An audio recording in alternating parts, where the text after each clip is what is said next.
the Atlantic seaboard one fine morning in 1943, an imposing force of American naval air power proceeds to an important rendezvous. This force is the aircraft complement of a new carrier: fighters, dive bombers, torpedo bombers.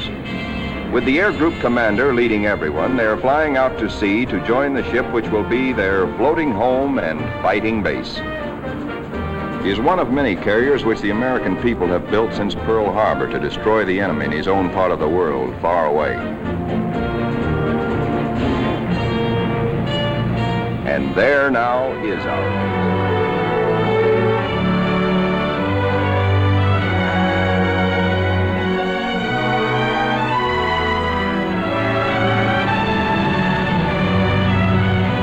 Against a good solid wind with their tail hooks down, our planes come into the broad flight deck of their new home.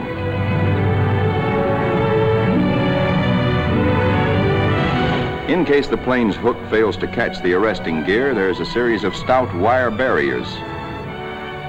Number one man on the flight deck just now is the LSO, the landing signal officer, always a flyer himself.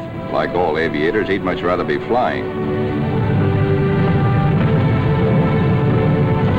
Come on in and sit down. The plane is out of the groove and he waves it off. Come around another time, pilot, and we'll take you aboard.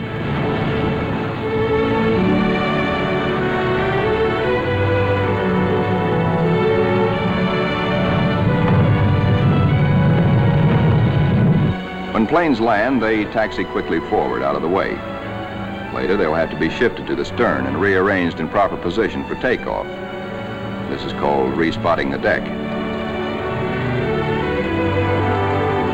Here is our skipper, Jocko, a veteran Navy flyer, Annapolis, 1917. He is not impressed by our earnest efforts, nor the flight deck control officers. The skipper calls all hands together and gives us a piece of his mind. We'll never be ready for combat unless you flight deck crews learn right now to work as a team. Don't you men realize that before long we'll be in dangerous waters?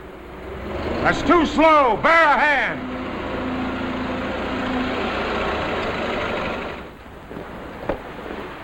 Watch out. Keep that wing clear.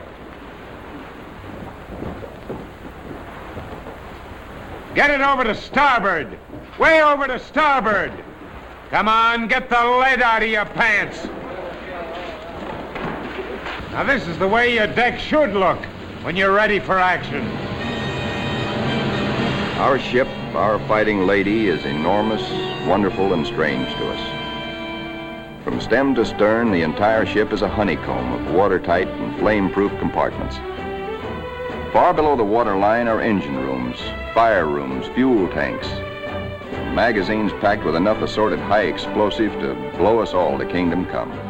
In our multitude of new tasks and duties as a team, we're very green, but curiosity and comradeship and the instinct of self-preservation are great teachers.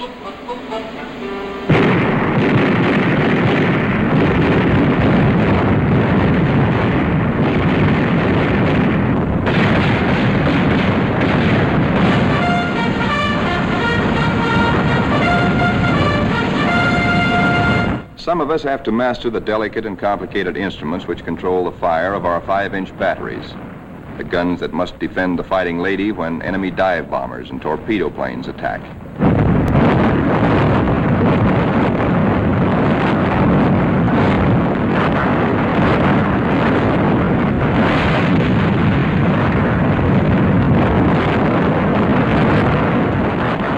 Then one day, out of nowhere, comes a fast fleet tanker, and we're refueled at sea. This tells us something. This tells us that we are not going to Pearl or any other land base for a long, long time.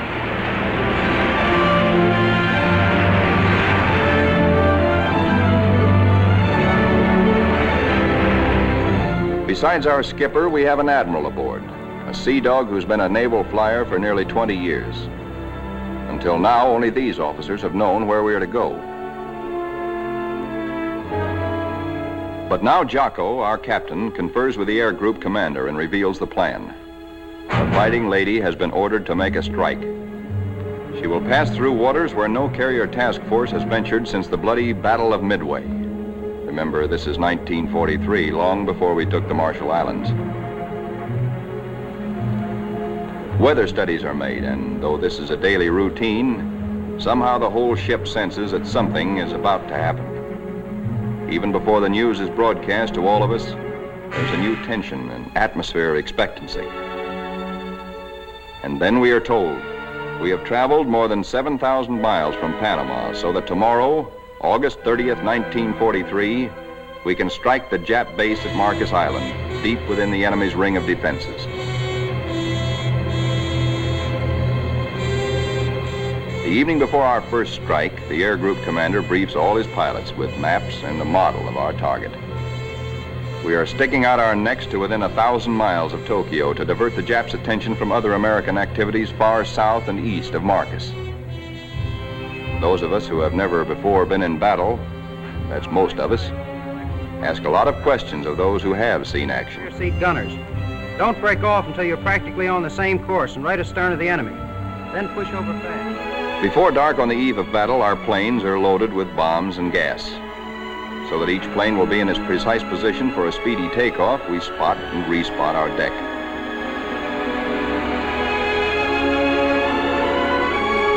Now all is perfect. We will strike at dawn.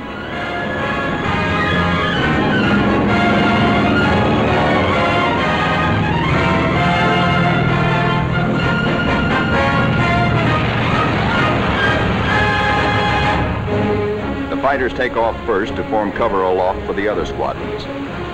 Then the bombers, heavy laden with destruction.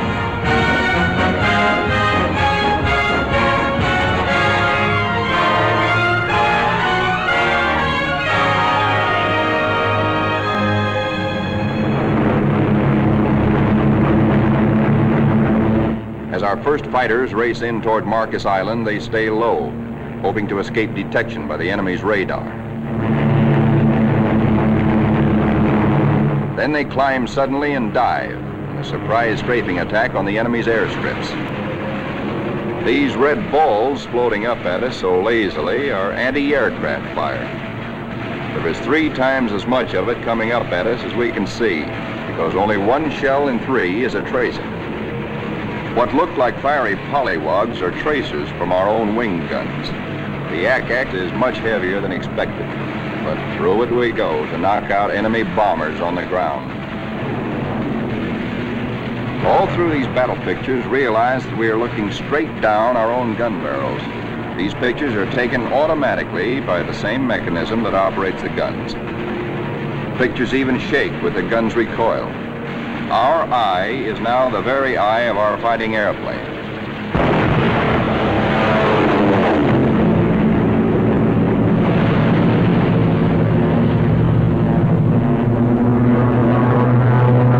The enemy's picket boats and supply ships offshore are thoroughly strafed. No longer will these craft bring rice and sake and munitions to Marcus.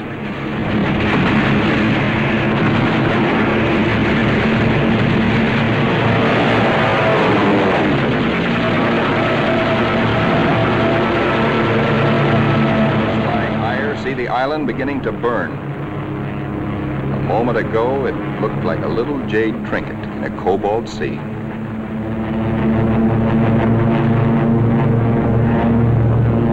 As the fighters and bombers swing victoriously away from Marcus Island, towering columns of smoke show the thorough job our boys have done.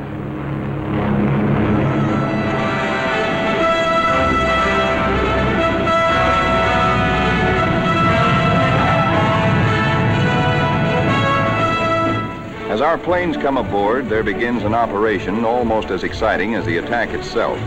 A ballet after battle, with the plane directors as dancing masters. The whirling propellers fill this scene with danger, but now our crews are trained and adept.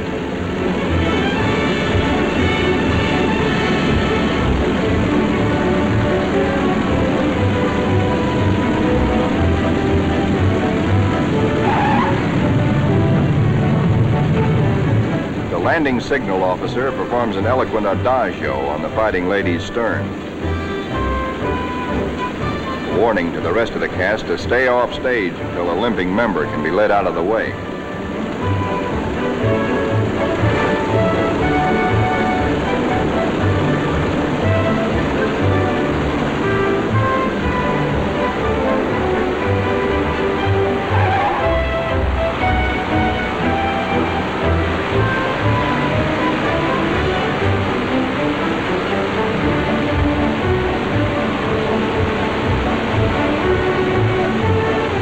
Pilots go below to report to their combat intelligence officers.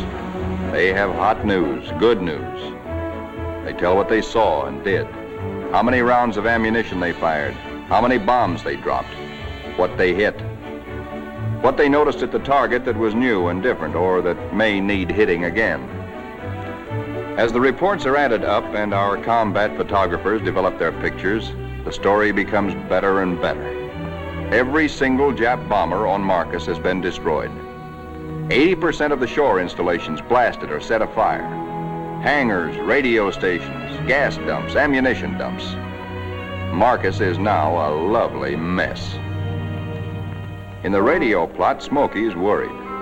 There are planes still up there, and he's wondering about them. They are ours, though, delayed by battle damage.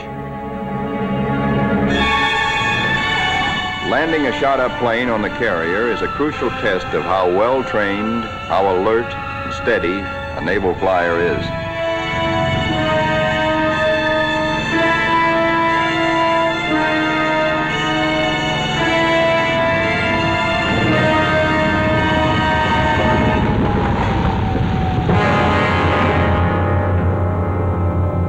The Fighting Lady now has met her enemy.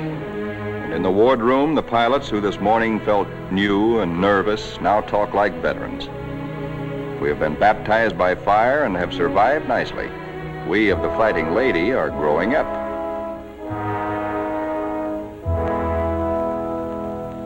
The admiral of our task force knows the overall strategy of the whole Pacific campaign: to smash straight through Japan's outer network of islands, to recapture the Philippines and land on the mainland of Asia. Thus, we will deny Japan supplies from Malaya and the Dutch East Indies and leave her far-flung island garrisons marooned. Then we will reach out and really help our ally China. Months after Marcus, this campaign is well started. Our carrier task forces have been in many battles. And now, early in 1944, the Fighting Lady's target is Kwajalein in the Marshall Islands. These are Jap Zeros. Fighter screen being pierced by our planes and planes from 8 other carriers, preparatory to strafing Kwajalein and bombing it apart. Our fighter pilots have improved with practice, with the confidence that comes from experience. They estimate their range by watching their tracers. They hold their fire until their wing gun bullets converge at 300 yards. Shoot in bursts instead of in steady streams, which heat up the guns and spend ammunition.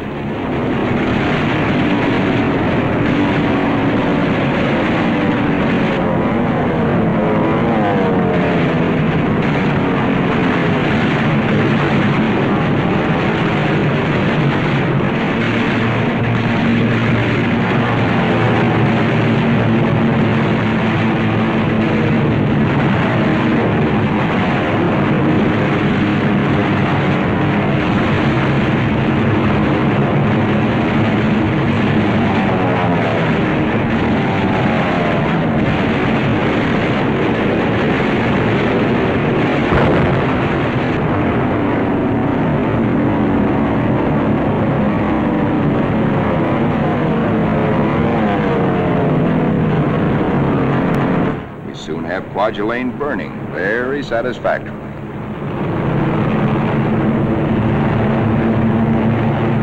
After our bombing attacks and heavy shelling by our surface ships, assault craft filled with Marines and Army hit the beaches. And very soon after that, Kwajalein is ours.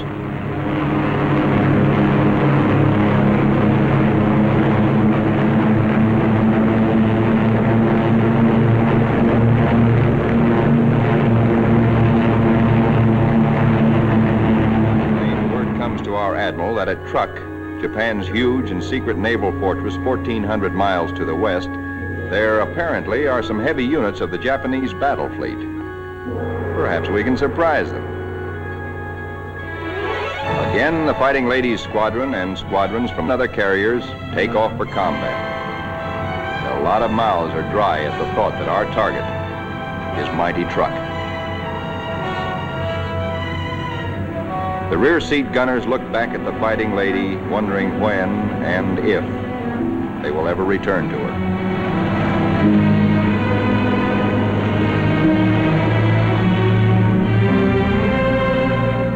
All that we know about truck, we know from a few photographs taken by some nervy Marines on reconnaissance just 18 days ago. We hear that it is a complex of heavily fortified islands surrounded by airstrips, with naval anchorages at certain spots among the islands. For the next 2 days, more than 1,000 of our carrier-based planes are going to sweep in on truck in relays. The planes appear to float gently off our bow. Actually, their airspeed is a good 70 knots. Diving in on truck, we again turn on our guns and their synchronized cameras. Truck's defenders are aloft and we smack them hard.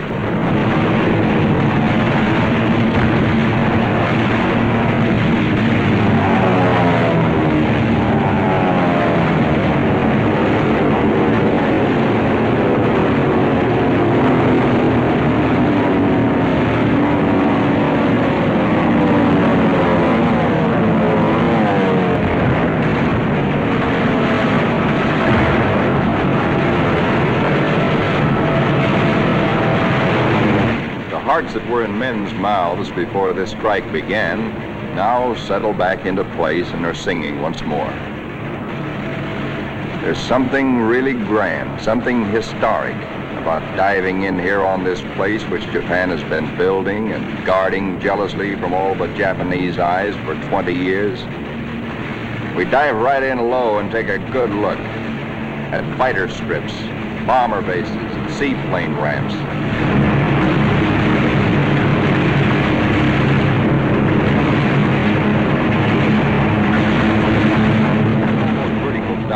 The pilot may black out or go blind for a moment when he pulls up and out at the bottom, but the camera won't black out.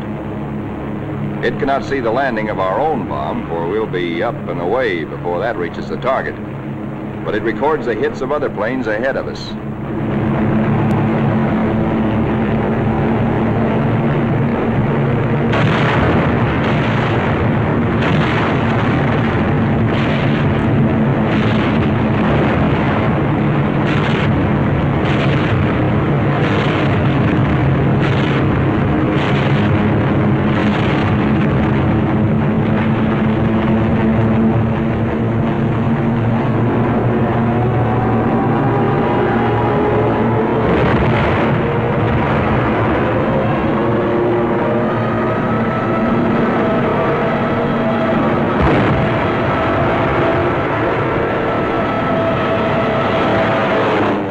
To find the Jap fleet here, but most of it's gone. Some lingering ships, including some of their fast fleet tankers, we find hiding in sheltered coves. The vessels which we are now strafing are other fleet auxiliaries, Wright's boats, transports, and ammunition ships.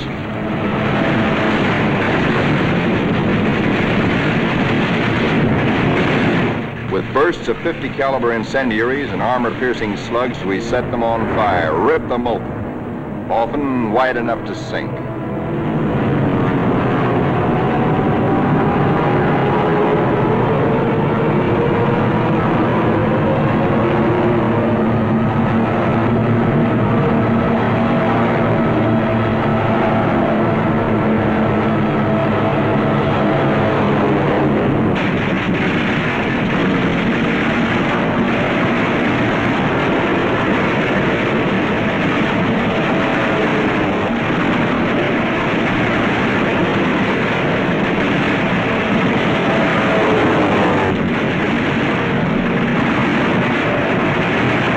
Strafing ships filled with TNT is not very healthy for pilots who dive too low.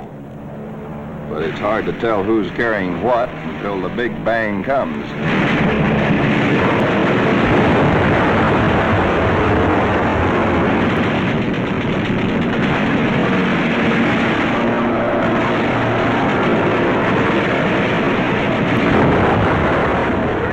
At 130 miles an hour with a flap shot away, all a pilot can hope to save is his own skin. Here comes our new air group commander. He's had a bit of trouble. His windshield is blotted with blood and he has to feel his way aboard. Strafing at low altitude, he took a 40-millimeter anti-aircraft burst right in the face. More than 200 wounds and his plane a sieve.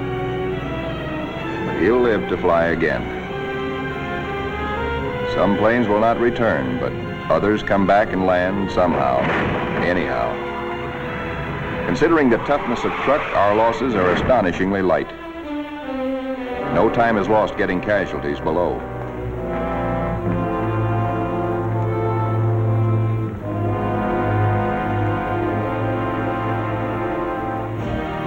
It's a long way from truck to our secret rendezvous in the Marshall Islands. Someday it can be told just where this is. Actually, it is a magnificent new fleet anchorage, an advanced naval base, which we have taken from the Japs and made secure. Now, for the first time, we, who have been operating as separate, relatively small task forces, see assembled the enormous mass of naval power. Over 1 million tons of American fighting steel. New carriers, new battleships, new cruisers and fleet auxiliaries in an amount which Japan could never conceive, let alone produce.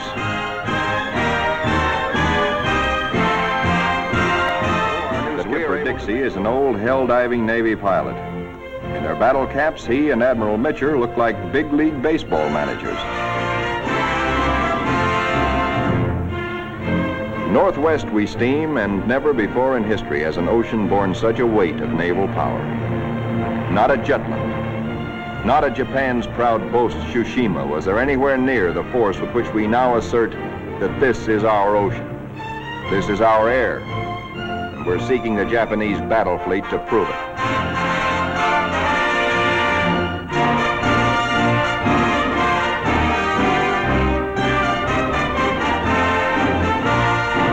With our cruisers and our biggest new battle wagons present, we are strong enough to hope, really to hope, that we may provoke the Japanese fleet into accepting a fight.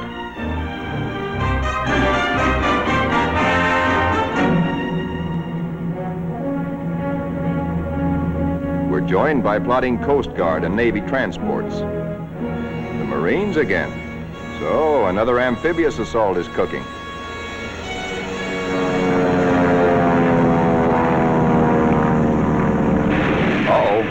Our patrols have spotted an enemy search plane and are after her. She's a big bird. A 20-ton, four-motored Kawanishi seaplane, the kind we call Emily's.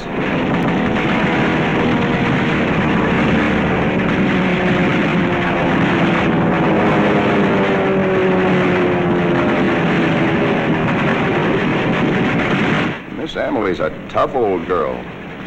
Right now, she's screaming for help and telling Tokyo by radio where we are. Hellcats are closing in on it.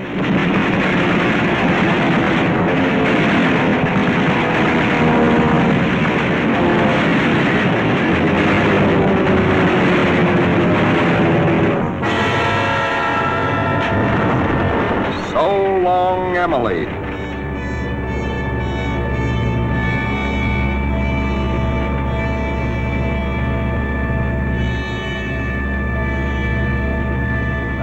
He knows where we are, and we know he knows. Our brass hats get together on final arrangements for what may turn into another Midway. Our objective, first of many in our drive through to the Philippines and China, will be the Marianas. In battles just ahead of us, we are to make good use of a multitude of weapons, special devices, and techniques which have been evolved through the 30 years since the U.S. Navy first took to the air.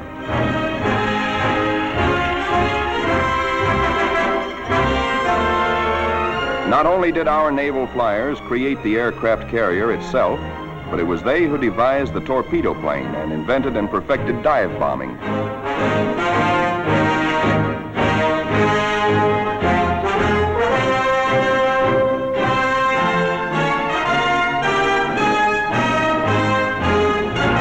Disposed about our flight decks so that planes can be quickly armed are all manner of death-dealing objects.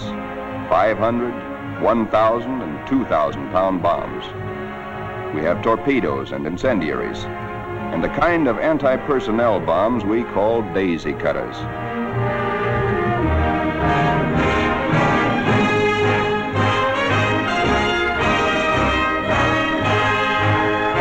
Some of our bombs are armor-piercing, some for fragmentation. Others have delayed action fuses to prolong the effect of our bombardment for hours after we have delivered it. Here are the new rockets, which pack the same wallop as a 3-inch shell. They weigh little, and because there isn't much recoil, they can be fired from planes. We are being attacked.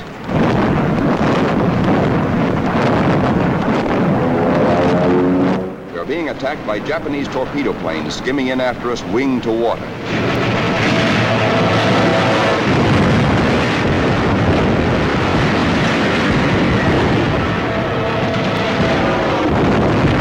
All they want is one hit on our flight deck. We have nearly 90 planes fueled and loaded with bombs, ready for the takeoff.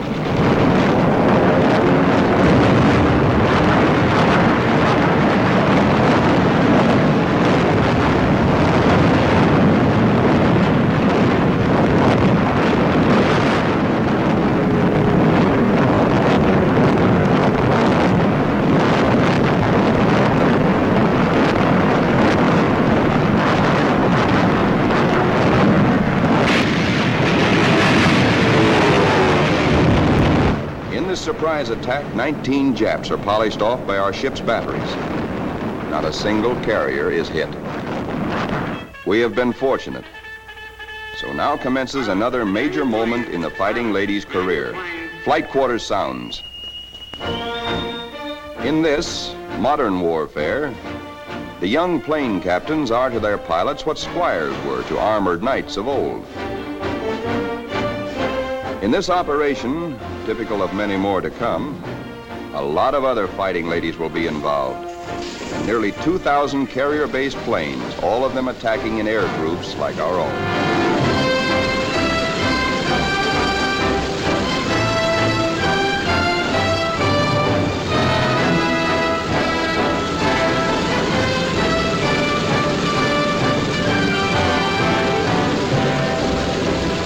From now on, we tighten our belts and steady our hands as our Navy makes progressively bigger attacks nearer and nearer the heart of Japan.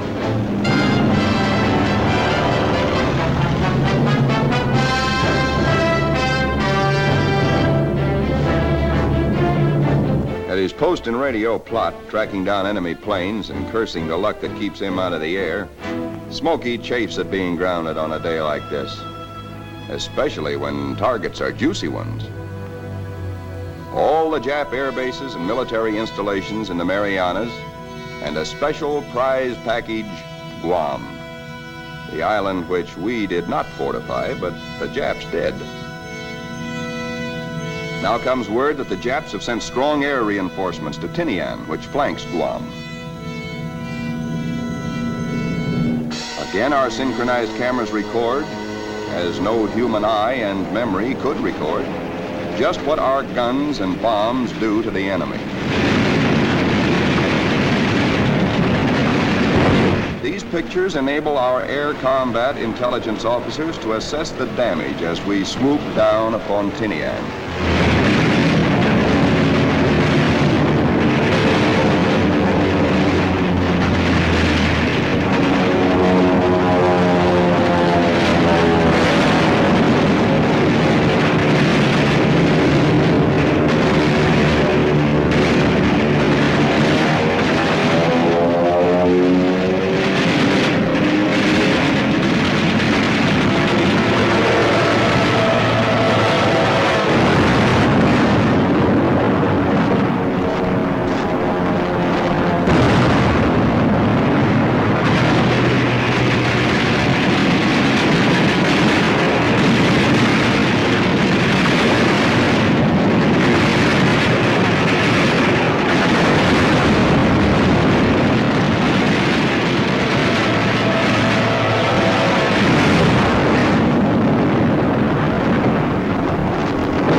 planes return for more fuel and ammunition, the surface vessels take over. A prodigious naval barrage to prepare the beaches our assault forces are going to hit. Not only our newest, but some of our oldest and proudest battleships are here.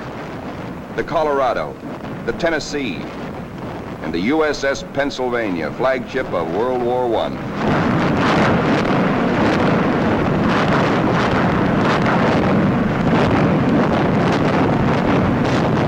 Winging home to the Fighting Lady, several of our planes, crippled, make a game attempt to land. Now is when the landing signal officer must judge not only the speed, but estimate the battle damage of planes like these.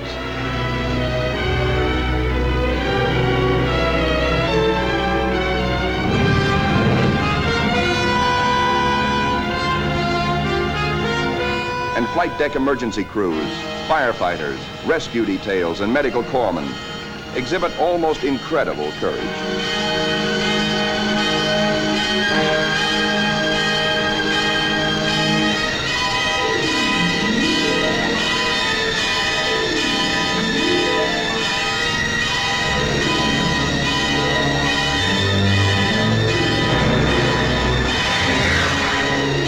The pilot of a torpedo plane has been unable to release his load of incendiaries.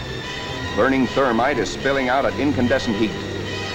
In the plane's tanks remain about 75 gallons of high-octane gas. The men who brave this danger to save pilot and crew deserve every citation they get.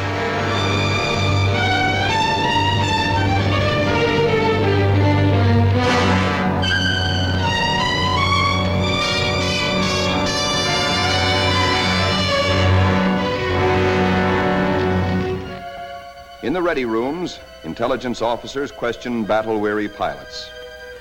What did you see? Any Jap carriers in sight? Are you sure they were carrier-based planes? Then from radio plot comes uncomfortable news. Torpedo planes and dive bombers from enemy aircraft carriers are approaching. All hands, man your battle stations. To our engine room go orders for flank speed, which is a few knots faster than full speed, in case we need to take evasive action. All boilers are lighted to let the Fighting Lady outdo herself if necessary. The engine room people turn on the heat, and the propeller shafts churn like fate in their alleys.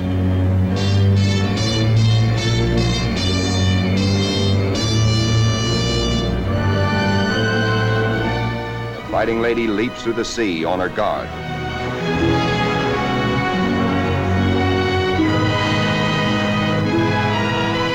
Skipper Dixie gears himself for action, and so does wise old Scrappy.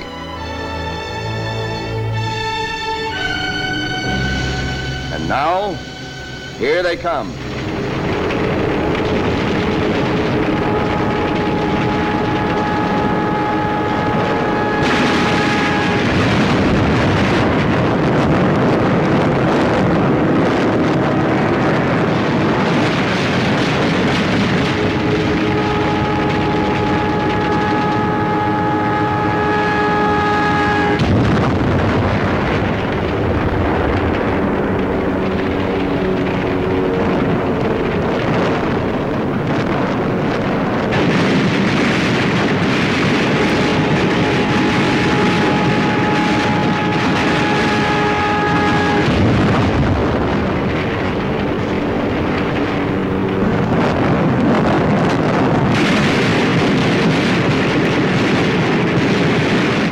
Jap Jill, torpedo bomber, miraculously keeps coming through our wall of flak. She's approaching us fast with a life that must be charmed. Our gunners throw everything they've got, but still she comes. If he ever releases that torpedo,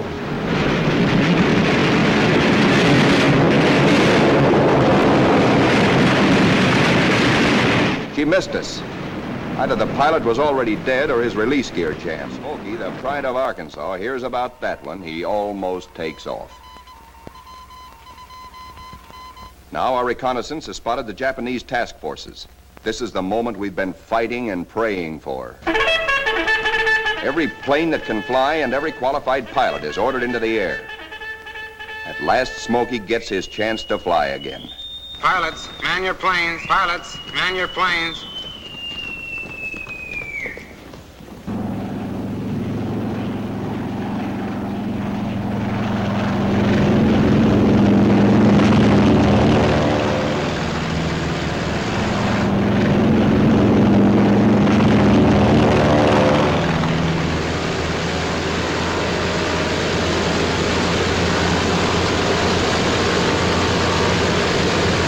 Philippine trade wind is tearing down our flight deck.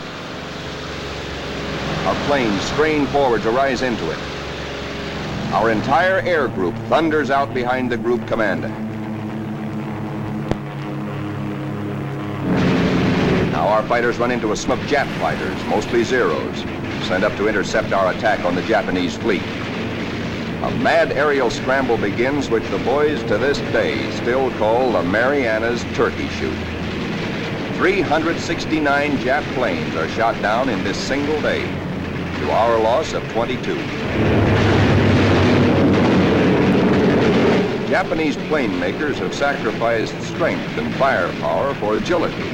Their planes disintegrate quickly when you hit them.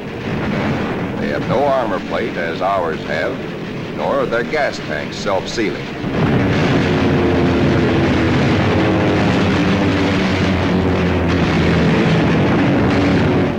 Little monkeys are fancy flyers. They think aerobatics can win dogfights, whereas we believe in smooth flying and careful shooting.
Late afternoon haze from high altitude, our air combat group sights the Imperial Japanese battle fleet. These are the first pictures ever taken of a great enemy naval formation like this.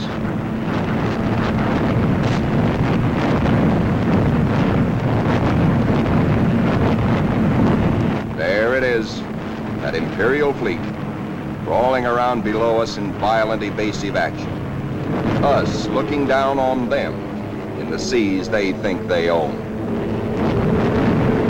Some of these Japanese ships are scampering away at better than 40 knots. When you bore straight down on them, they twist, squirm.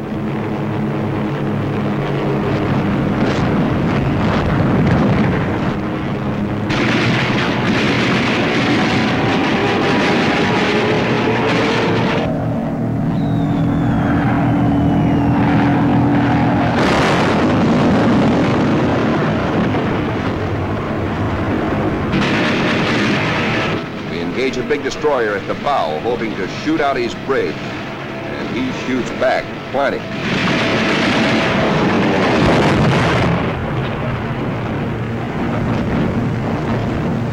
Let's go down after that cruiser.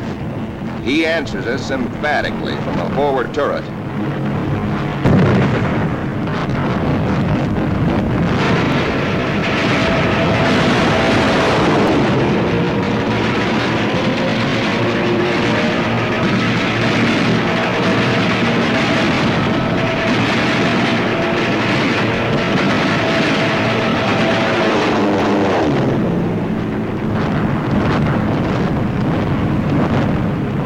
Now a 25,000-ton Jap carrier of the Hayataka class is going to get it. Watch 5 o'clock in the camera, the lower right-hand corner of the screen. This big flat top gets it where the turkey got the axe.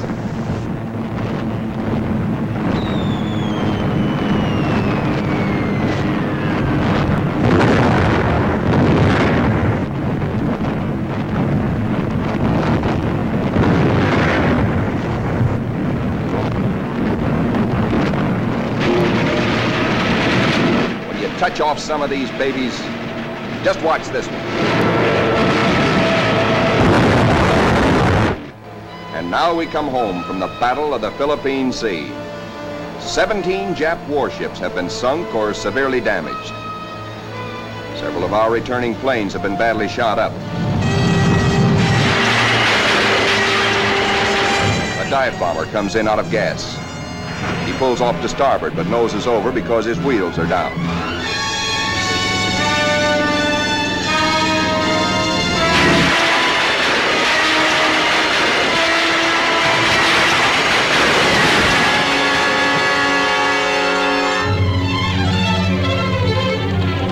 This pilot has 73 holes in his plane, and his leg almost shot away.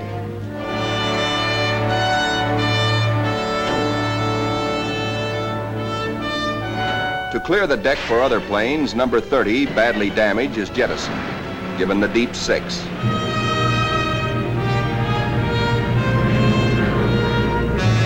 Watch carefully. This man's controls are all but shot away.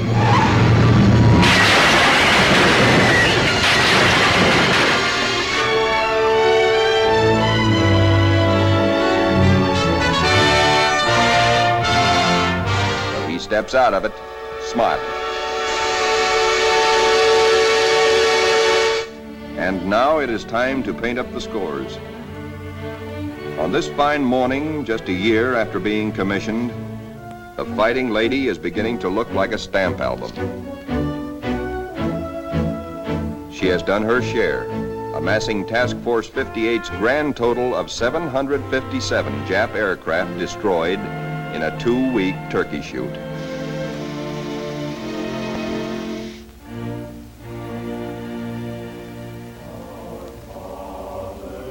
But there's another score to add up. Our own casualties.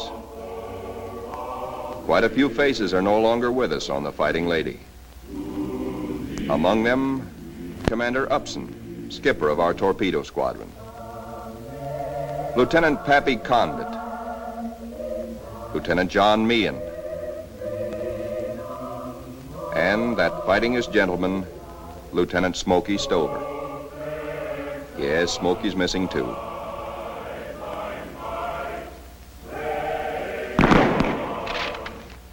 Salute them under their country's flag. For they were brave. They were gallant. Others will come forward to take their places.